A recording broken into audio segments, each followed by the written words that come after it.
Let's welcome in South Carolina Congresswoman Nancy Mace. Good morning to you. So your colleague, Rashida Tlaib, we all saw her holding that sign as Netanyahu was addressing Congress that read war criminal. What's your reaction to that?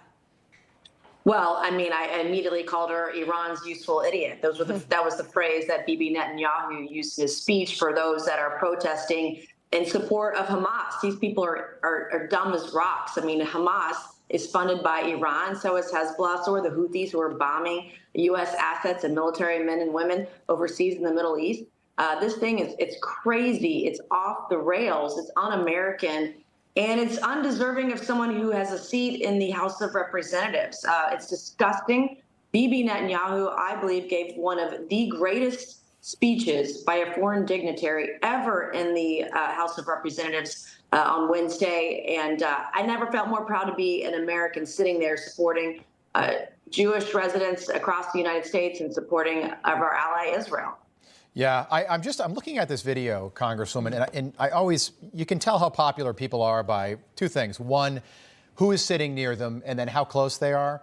And nobody is sitting, there's clear space between Tlaib and her colleague. I think that's maybe Auchincloss sitting next to her there, Massachusetts Democrat. But what, Congress is cliquey. You know, there's 435 in Congress, another 100 in the Senate. What group does she fit in with? I know we identify her as part of the squad, but is she popular with her colleagues? I can't imagine that she is. Well, I mean, she's part of the squad, but also many Democrats just didn't show up on Wednesday. So there were empty seats because Democrats refused to show up and hear Netanyahu, including both President Joe Biden and Vice President Kamala Harris. They were no-shows. And there was no one who was more weaker on the world stage than Joe Biden than Kamala Harris. She's going to be a far worse, more progressive, more liberal, San Francisco liberal if she were ever to get the reins in the Oval Office. No, I just say that because look at the front row. Everyone's jammed in there, you know, and then you look at the row behind her and everyone's packed in there. And you look at her and everyone's like, gosh, I don't want to be a part of this. I just do not want to be identified with this.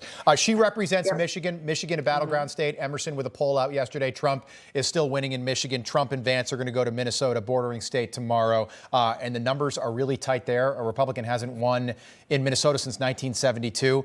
Do you think Kamala Harris changes the game in any real way? The polls yesterday didn't really show that. Right. I don't really think it matters who they put on the top of the ticket or who maybe she perhaps chooses for vice president, because here's the thing. Kamala has been part of the cover-up with Joe Biden's mental acuity and diminished capacity, his cognitive decline. She's been entirely part of the cover-up along with her friends in the mainstream media. And now we're watching a woman who never made it to Iowa when she ran for president being elected by the media today. And it's a coronation. She didn't earn it. No one has voted for her to be the nominee. And here we're watching the people, the same people who say that we are a threat to the democracy, literally acting as a threat to democracy, because this isn't how we elect presidents in this country. This isn't how we nominate people. And yet here they are, the most elite, electing or nominating someone without ever getting the votes.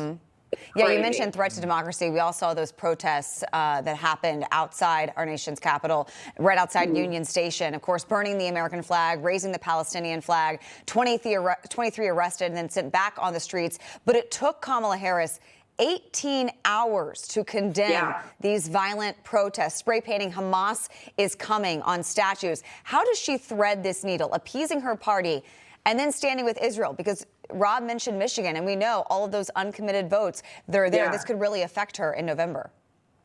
Well, I mean, I believe because she didn't show up to Netanyahu's speech, because it took her almost 20 hours to condemn the anti-Semitism and condemn the pro-Hamas protesters. I mean, really, what's so hypocritical about this is it's really almost like turning your back on women, turning your back on gays. Because if any of those people ever went to Gaza, Hamas would throw them right off the roof or behead them or stone them to death.